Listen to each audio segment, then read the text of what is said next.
Баршаға ассалаумағалейкум, құрметті көрермендер. Бүгін шұғыл түрде видео түсіруге тура келіп жатыр.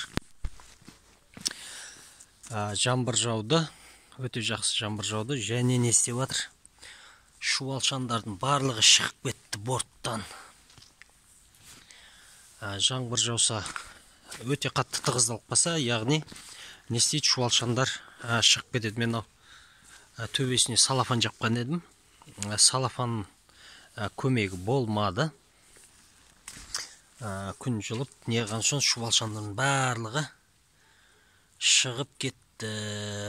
Енді көрініп жүр ма? Қып-қызыл болып. Осындай неге дайын болу керекпіз.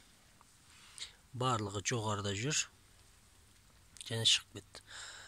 Ертең құстар енді азанымен оянып кететін болса, жақсы той болайын деп тұр. Әнеге.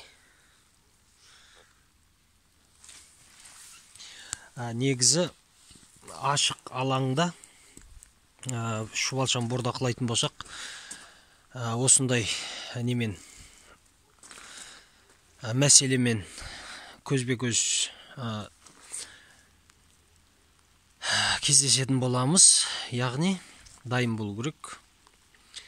Шын мәнісінде негізі ящиктерге не істеу керек? Шуалшандарды бордақылаған дұрыс болатын шығар. Егер сіздерде есік алдында кішкентай жер болатын болса, демек ящиктерге қараған дұрыс. Видео пайдалы болды деп ойлаймын. Ұнаған болса лайк басыңыздар, комментария жазыңыздар.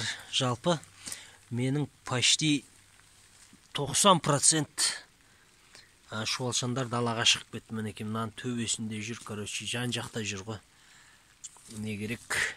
Әне. Шашылып жатырмыз. Мейлі. Баршаға түн тыныш өтсін, аман есен. Жақсы күндерде кездесе берейік.